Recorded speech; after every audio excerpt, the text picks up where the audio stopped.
to the Wager Makers Podcast with Webb and Schmidt. Brick by brick, baby. I'm freaking out, Webb. I was told there'd be no man. Stupidity's going to be an asset. What a bunch of crybabies. Hello, my name is Steve Smith, and this is Rob Weber. Say hey, Webb. Hello. What's up, Smith? What's up, Webb? I'm Smith. That's Webb. We are the Wager Makers. Thank you all for joining us. We're knee deep in the NFL playoffs here. We got NBA action. College hoops is heating up. We're deep into the conference battles going on right now. I'm watching LSU and Alabama as we speak in the SEC. Pretty good matchup here.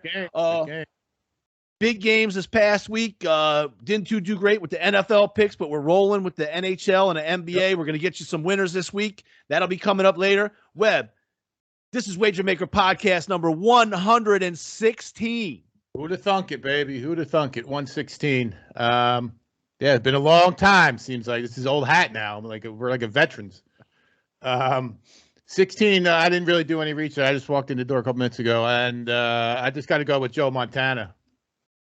I mean, I hate him. He broke my heart. I cried like a kid. I was like 10 years old. They were in the I literally cried to my grandfather. I'm like, they always lose the big game. They're still losing the big game to this day. So, but he's a little underrated. He seemed to be Joe Cool to me. He wasn't the most talented or didn't look the most talented, but dude just won games. Yeah, obviously, this is obvious. 3-time Super Bowl MVP, 4-time Super Bowl champ. Actually won the national championship with Notre Dame as well. Was he the quarterback? Yeah. No, he was a starting. Yeah, I think he was a starting quarterback at Notre Dame when they won a national championship. It was a little bit before. That. I mean, that was a little bit before our. I think it was like 78 or something like that. That Notre Dame maybe won the. And he was a I didn't national championship. That. I thought he came into the NFL in 79. What pick was he? Was he a high pick? Yeah, I think he was up there. We'll check that out right now. Yeah, if we had an intern, but we're not going to let facts get in the way. So they won 4 Super Bowls? 4 Super Bowls. And he was the MVP 3 times? 3 times, 2-time league MVP. And then Jerry Rice had to be or maybe not. Maybe he wasn't even the no, but there was one where somebody weird won it, I think. So I think maybe like a defensive player. Yeah. Ken Norton Jr. or somebody. Right. I don't know. I don't know when he was drafted. We'll find out. Yeah. That's nickname Joe weird. Cool. After winning a national championship at Notre Dame, Montana started his NFL career in 1979 at San Francisco, where he played for the next 14 seasons. Doesn't really say where he was drafted. And then he played at the end there for Kansas City at the very end. Actually, I think he brought them. I think he brought them to the playoffs. He did. With maybe like Marcus Allen and him might have. Yeah, maybe that's a good call. Really I don't remember him being. I guess. Well, I was only 8 years. We were only 8 years old at that point, so that is a little early. But I mean, yeah, wow. Right, but his Super Bowls. I mean, we were old enough to definitely watch the Super Bowls go. That was in the early '80s and whatnot. He goes. A lot of people consider him one of the best quarterback of all time. I'm gonna go against the grain here a little bit, Webb. I always felt like Joe Montana was a little overrated. We talk about system coaches. He was the benefit of the West Coast offense, and the Bill Walsh offense was kind of like cutting edge at the time. The short passes that were almost like the running game with Roger Craig for that team and other guys. But interesting story, Webb. So I got to meet Dwight Clark one time. A friend of mine was dating like his sister, and Dwight Clark at this time was older, and he was he might have been the GM at the Cleveland Browns for a time. Really? So yeah. Front office, definitely front office, and they were over at the Alabama Mobile Bowl, which is where they have like seniors work out and stuff like that. I got you. And so they come in, and guy sits down, and he's like, "This is Dwight Clark. I don't know if you ever heard. He's kind of like I don't know if you've heard of him before. Right, he used to play NFL. I'm like, Dwight Clark, the fucking catch. You made the catch, dude. Yeah. And so anyway, he got a kick out of that, and he sent me some Cleveland Browns t-shirts and stuff that. With the guy the next time he came in, he's like, Dwight Clark thought it was so cool that you mentioned the catch when he fucking sat there and shit like that. So nice guy. Anyway, but I think Joe Montana. Fuck Dwight Clark. My Brook, Montana too. A little bit overrated. Obviously, it was fun watching that play against the Dallas Cowboys. You can see everybody. If you watch football at the time, you can picture it right now. Montana rolling right, kind of going Yeah, back. and he had Ed Jones, Too Tall Jones going and Dwight after Clark just coming across the back of the end zone, going up high and bringing it down. Good stuff. That sucked. Oh well, and then also I think he like whooped up on a couple of Super Bowls. Maybe he beat the Bengals. Maybe Bengals. They beat the Bengals. They beat. Yeah, I don't remember who they beat, but yeah, I know they beat the Boomer Esiason Bengals. They might have even beat the Ken Anderson Bengals. They or something definitely like that beat too. Ken Anderson. Sure, yeah, absolutely. Maybe it was Steve at some point there. Steve Young that also was the one. won The some Ken stuff. Anderson one was the. They scored like at the last. They scored a touchdown the last play of the game or something. All right. So obviously, Webb, I just want to talk to you. I know you. How are you feeling? It was another year, another big season. I've had a couple weeks to let the Saints die down and move on to the playoffs. Big hopes for the Dallas Cowboys this year. At one point in the season, really, they were looking like, man, this might be the Dallas Cowboy team that finally to be reckoned with in the postseason. Finally to do something. How you feel? How you recuperating from this game? What do you have thoughts on this Dallas Cowboys San Francisco game? Yeah, it's fucking pretenders as you. Just another gut wrenching. I told you. I text you. I'm like, this is what's going to happen. They're going to get down by 3 scores. They're going to come back and lose in some ridiculous, stupid way, and that's exactly what happened. That's been going on since like after they won the Super Bowls, they were down years. That's been happening for the past 10 years, 12 years, something like that. Ever since Romo fumbled the snap in 2006. So I guess that's actually, we're looking at 15 years that they've just found every ridiculous, unbelievable, as soon as you think they can't lose in a more ridiculous way, they pull something out of their ass. Right. Just sucks being a Cowboy fan. It's awful. I'm trying to think like is there any fan base, any team that just pulls the guts out of their fan base every year with just high. There's some teams that just stink all the time. Right. And then there's some teams that are like, man, they're always seems to be in contention, always seems to be there. And then just when the playoffs come around, since the 90s, which is now 20 years ago, whatever, 25, just cannot deliver. No, it comes from the top down. There's something these billionaires, right? I mean, they're geniuses in every other aspect. The ego is beyond whatever. So of course they think they can win their way, or they're going to pick the right coach, or they can't make a wrong decision. How could they make a wrong? Everything else in their life turns to fucking gold, right? Like beyond their wildest dreams. Like I thought they were going to make some money. Dudes are billionaires. I mean, the yachts. I mean, it's crazy. Even like the dude Khan, he's damn sure. No one's going to tell him that Urban Meyer wasn't going to be the best fucking coach of the Jacksonville Jaguars. And you're not going to, when, what's his name up in New England, hired Bill Belichick, I'm sure he was confident he had a good coach. He had no idea he was hiring like the best coach in sports team history or professional sports history. So it starts from the top down. There's something systemic going on in there, and it's the hype machine, I guess. And when the rubber hits the road, it's just kind of, the style can't hold up. Right. I think maybe the hype machine might have something to do with the high hopes. You always have the big superstars there. Dallas Cowboys always under the spotlight, obviously. But when it comes to it, Webb, I got this over the last 25 seasons. This is the most playoff wins over the last 25 seasons. Do you know how far from the bottom the Dallas Cowboys are? You think? Not too far, but they're not too far. There's Detroit. Yeah, that's at the lowest. Cleveland, Cincinnati, Washington, Miami, and then Dallas is tied with Miami with 3 wins. 3 playoff wins over the last 25 years. Yeah, that's about right. They had a number 1 seed. They lost to the Giants when the Giants won the Super Bowl. I saw something on Twitter the other day. It said that the definition of insanity is being a Dallas Cowboy fan. Like, yep. Keep doing the same thing over and over again with the same result. It's horrible. It's horrible. Different quarterbacks, different coaches, different quarterbacks. Exactly. Different everything. Sometimes you got a good defense. Sometimes you got a good offense. Yep. All different, every different scenario. It's unbelievable. And I'm not even talking about the ridiculous ending with the refs. Fuck, you should not never have been in that position. I mean, it's just complete hubris that they wouldn't replace the kicker. I knew the kicker was going to come back, and I put something on Twitter even earlier. I'm like, the lack of discipline and the penalties, and then shitty game management is going to cost them their season. It's exactly what happened. I mean, it's been happening I'm no fucking brain surgeon. I just watch the games. It's been happening all season. They'll beat the shit out of the shitty NFC East just based on talent. Show up, roll the balls out, you're going to win the game. But when you got to outcoach somebody or actually, come back or scheme with somebody, play with some heart, you're going to get punched in the mouth, stop the run, you can't do it. Yep. Once again, the NFC East proves in the postseason that it's pretenders. Washington, obviously, terrible team. Giants, terrible team.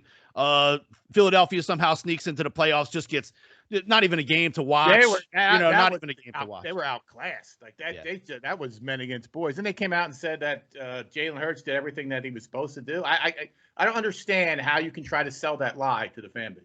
Right. Well, talking about the last, so I want to get into the refs a little bit, but I don't want to take away from the refs. I thought in the playoffs, all in all, did an awful. I saw so many bad. Well, you're going to ask me, like, what's my takeaway aside from the Cowboys, kicking me in the nuts yet again?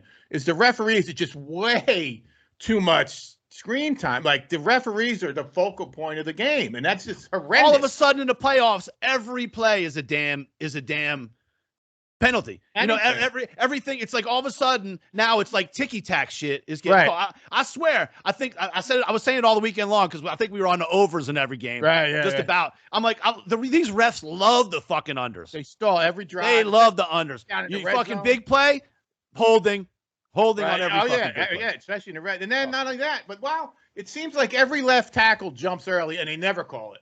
Right. Like, watch the left foot of the left tackle moving before the ball is snapped. I mean, that Raiders, that blown call with the whistle. Now I think the Bengals would have scored a touchdown on that play anyway. Probably, yes. But that's why. But the Raiders. But it's what the fuck are you blowing? The guy was fucking 3 feet from being out of bounds. I don't know. Burrow, as soon as he happened, was like, "That's a fucking he knows where he's at." Right. He's looking at it to see when can I get rid of this ball. He was a full. Crazy. He could have taken another full step almost to get before he was out of bounds. Unbelievable. But as far as the play on the last play of the game with Dak, that ball never gets spotted in time in that situation. If you're tackled with 10 seconds left and the clock's running, the game's over. Oh yeah. You can't. People are like, the refs should have been there faster, and obviously it looked ridiculous the way he bumped into him, and all that kind of shit. But the ball never gets spotted in that. Even when it's hurried, if it's 10 seconds left on the clock when you go down, game over. And that's why they leave you the middle of the field open. Right. That's why the play worked, because the middle of the field was going to be open because you had no fucking time. And the further you run, the further the ref has to run. And now your guy comes out. Now he did apologize, but basically he comes out the other day when he thought they were throwing the shit at him, he was pissed off. And then they told him, well, no, I think they were throwing stuff from the stands at the refs. Yeah. And he said, okay, well, power to, good for them. Good for them then. And then he comes out the next. But I mean, it's okay to throw shit at the refs. You fucked up the game. You were losing from the jump. You know what I mean? They got their ass beat. Yeah, that's how they always do it. Yeah, I don't put any stock. I don't give a fuck what he says about who cares. I don't give a shit. Fuck that. Who cares? I mean, he came back and apologized, but you're going to ask a dude after he just got embarrassed, what's he going to say? I mean, that's the whole problem. Give the guy a day and ask him about it. Yeah. I mean, that's what you want. That's why they stick the microphone. They want you to say something controversial. Now it's 3 days fucking later. Now we're not even talking about who won and lost. We're talking about some stupid shit he said because he's a 26-year-old dude that's pissed off. Now, your guy, I know we're sticking with the Dallas Cowboy thing. Your buddy, your hero, Troy Aikman. He's the best. Troy Aikman was obviously pissed off that he didn't get to call the Dallas game, which every non-Dallas fan hates when Romo and Aikman call the fucking Dallas games, number one, because they're obviously fans, and rightfully so. But he comes out on the thing the other night. He's like, basically says, I wish I wasn't calling this bullshit Tampa Bay Eagles game. He literally, it was very hard. Sucks. He was literally laughing at that. He's like, I have no idea what these guys are doing. He's like, I don't understand. Like, he was literally laughing at the Philadelphia Eagles. So I don't know. Your boy Aikman was kind of upset with this. Good. Well, you see, he came out and said how he's like, I don't understand what these offensive coordinators are doing. He goes, all Dak Prescott's got to do is snipe the ball, take 8 yards, throw the ball to Amari Cooper. He's like, Michael Irvin would have 10 catches by halftime. So that's when LSU just hit a big 3 here with 5.8 seconds left. That might help us out on the cover and 4 points there. They brought it to within 1 with 5.8. Now they'll be fouling and all that, but anyway. So up until the 96, from the 70s through the late 90s, that's the Cowboys were men.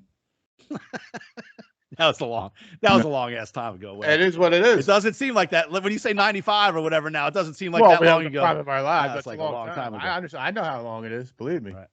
Webb, what else? So Tampa Bay goes out, kicks some butt. Bruce Arians is in trouble. I'm not the biggest Bruce Arians fan. I like the guy. We've talked about him before. I guess there was a fumble pile up next to the sideline. This guy, I think his name was Adams.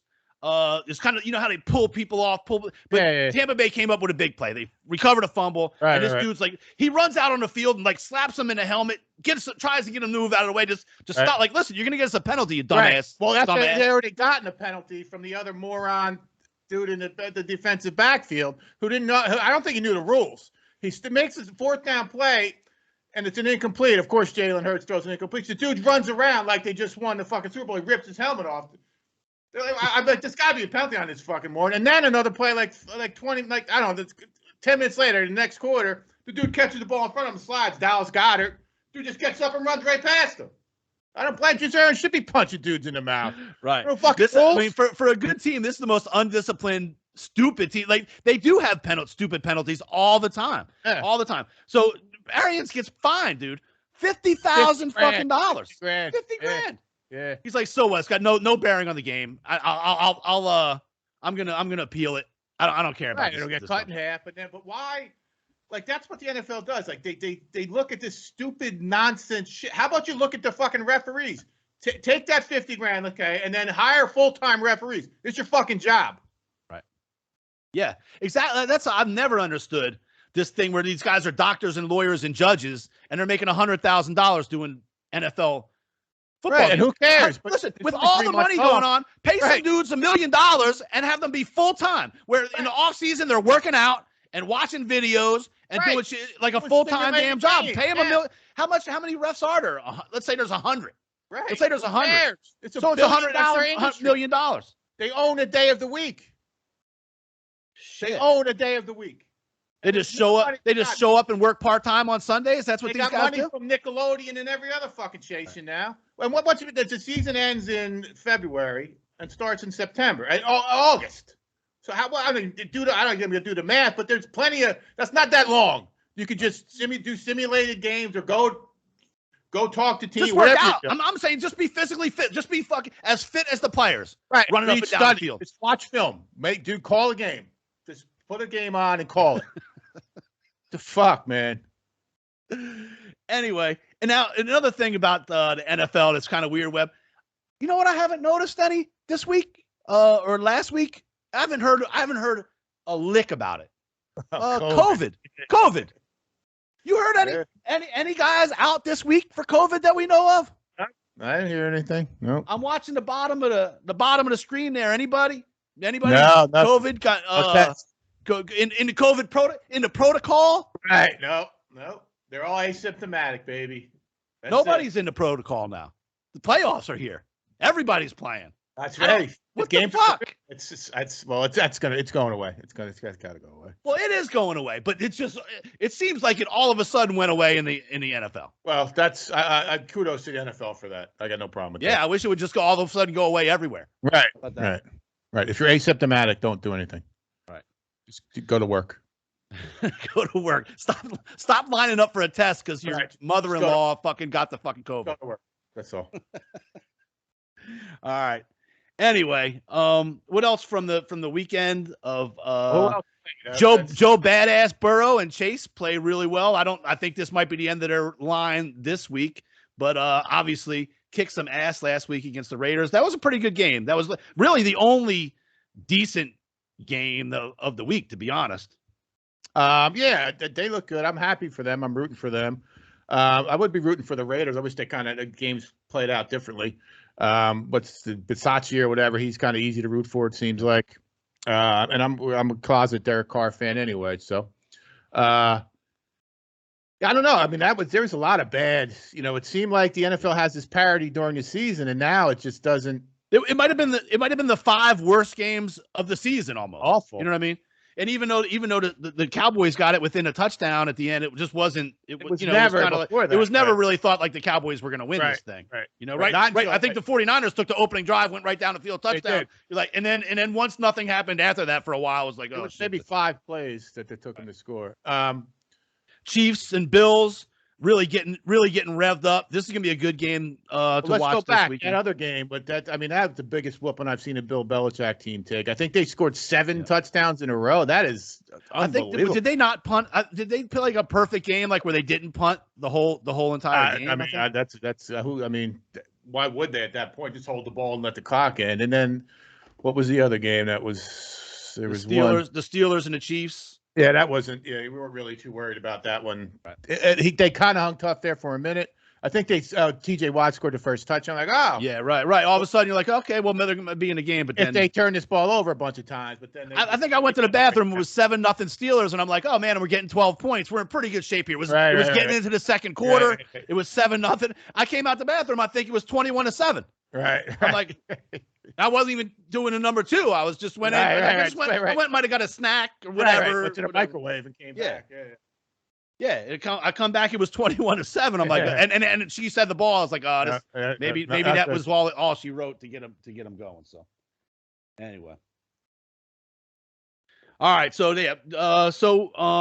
anything else we want to touch on this week, or want to go? Let's real quick. I want to thank everybody, and I want to remind everybody to go to our store. If you're not sure of the link, it's on our Facebook page, and I'll be popping it up there again.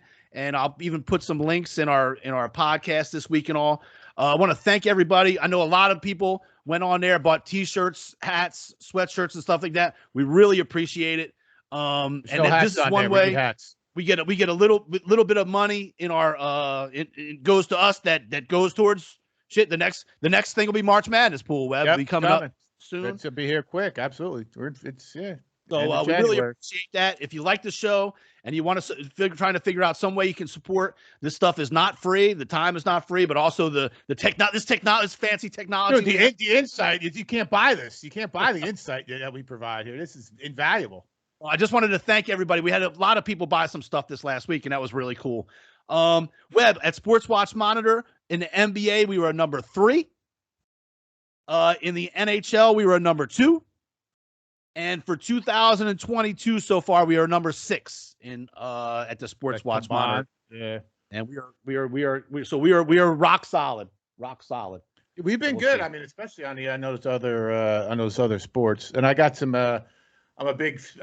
I love these crazy late night or early morning action I can get on the Australian Open and Wimbledon and shit like that. So I got a couple of the ladies playing tonight. So let's bring Ashley Barty home for Webb tonight. Okay, whatever that means. Ashley Barty, go Ashley Barty. All right. So you want to just get right into picking some games for the weekend, or what do you do it, man? Yeah. What else we gonna do? It's playoff NFL playoff football, man. Let's get right to it. I kind of like now. Last week, I'll be the first one to admit there were some games that I was just like, man, I got no feel for these. And in hindsight, I really had no feel for them. I did bad. I picked bad. And after the games were going on, I was like, why did I do that? I don't understand why I did that.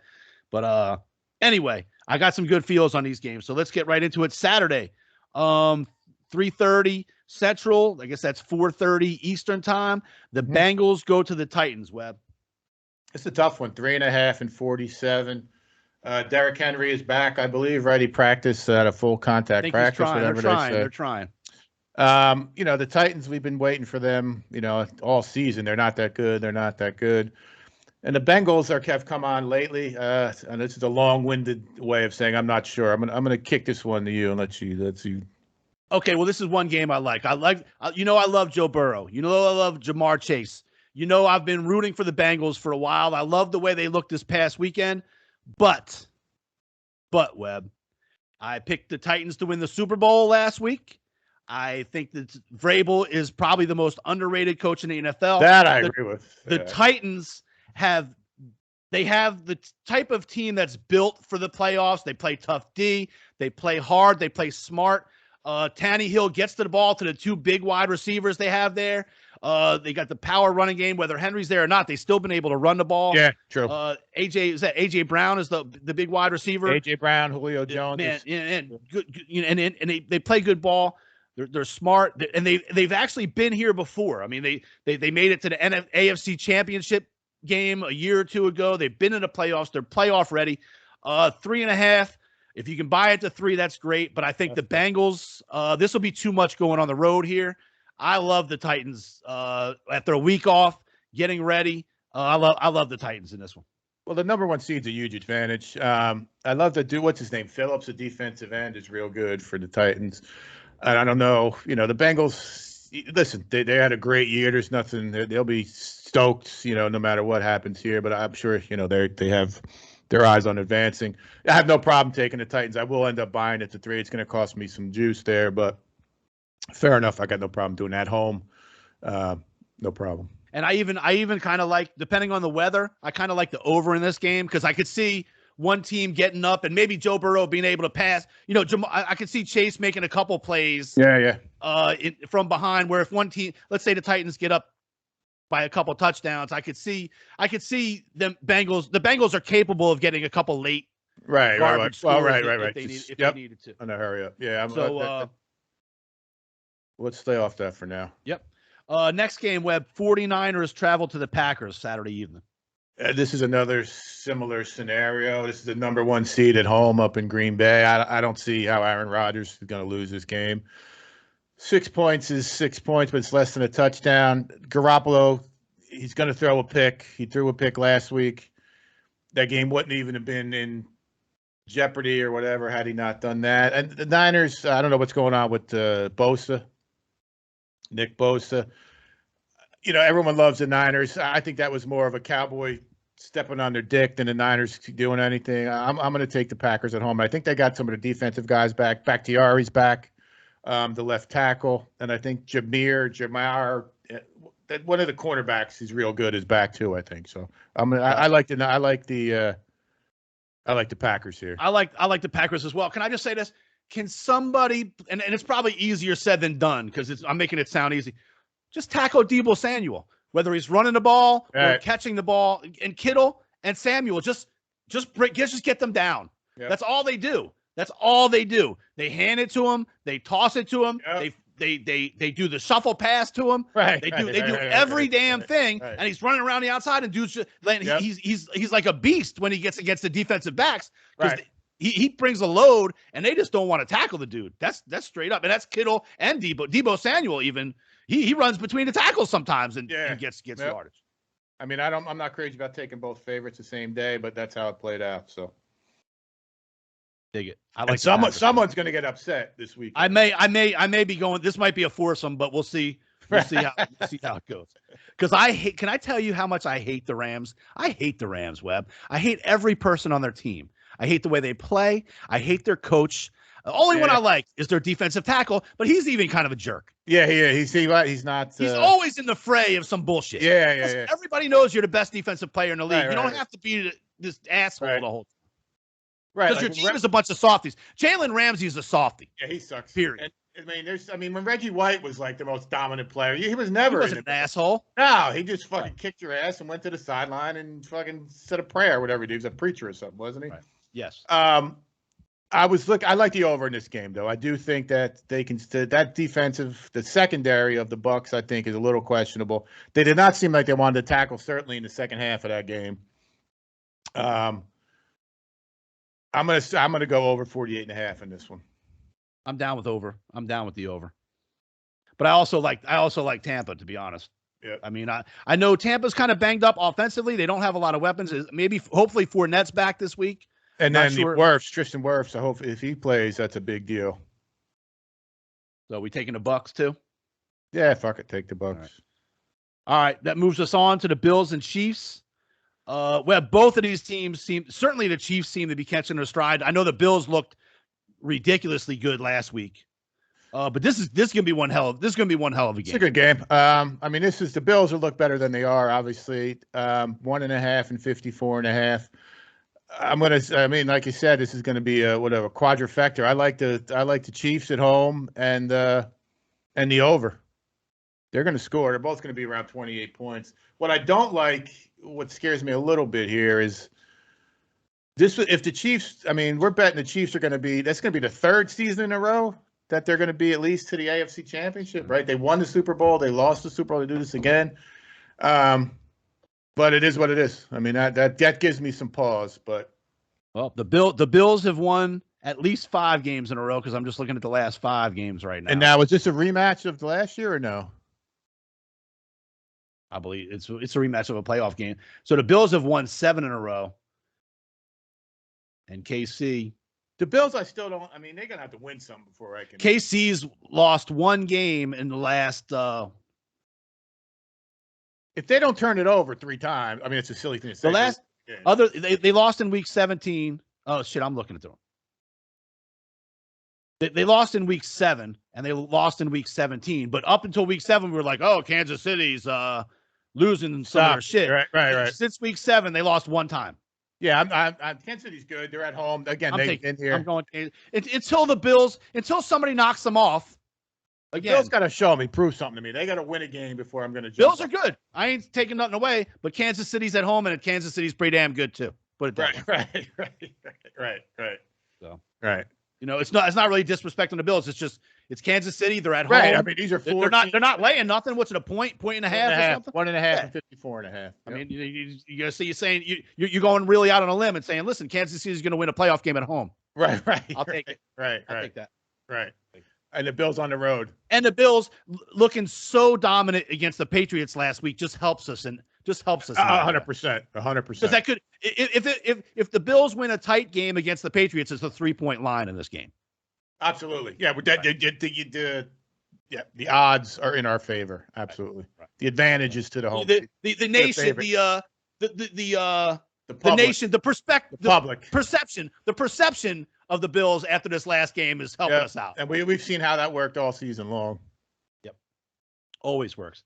Anyway, I'm going to use that same thing with the Bengals. People are all in love with the Bengals this week. Yeah. Yep. That's why we're going Titans. People are all in love with the 49ers. Well, guess what? All these teams have been sitting at home taking a week off. Yep. Aaron Rodgers just waiting to go to the press conference and make some fucking joke. Right.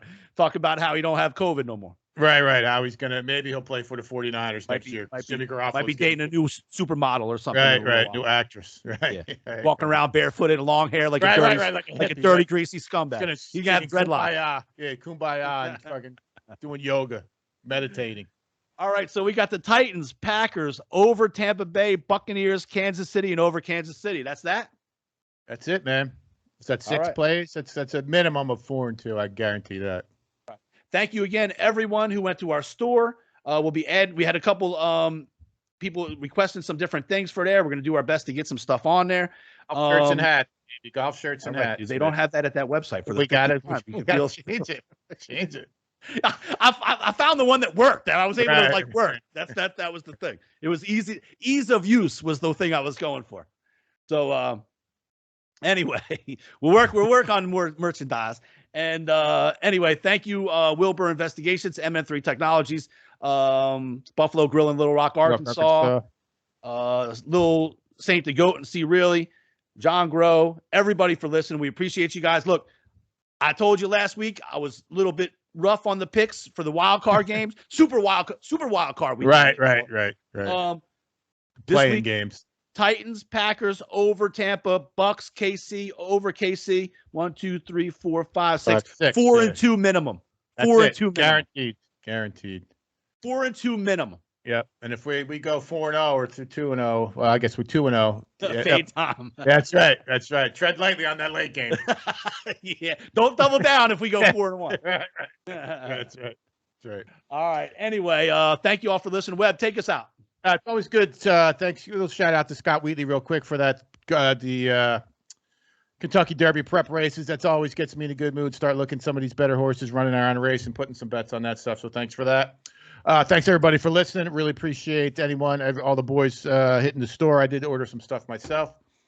That's it. Devin's going to take us out with some YouTube instructions. Please, everybody, tell everybody and tell them to tell everybody so we could do this, for our job. That's it, man. Brick by brick, baby. And always, guys, you're welcome. Hey guys, it's Devin. Make sure you subscribe to the Wager Makers podcast on YouTube, like all their videos, and click that bell so that you turn on your post notifications and you never miss another video. Welcome to the Wager Makers podcast with Webb and Smith. Yeah. Hey, shout out Wager Maker podcast. Brick by brick, baby. Yeah. Here comes the Wager Maker Here I go. Express.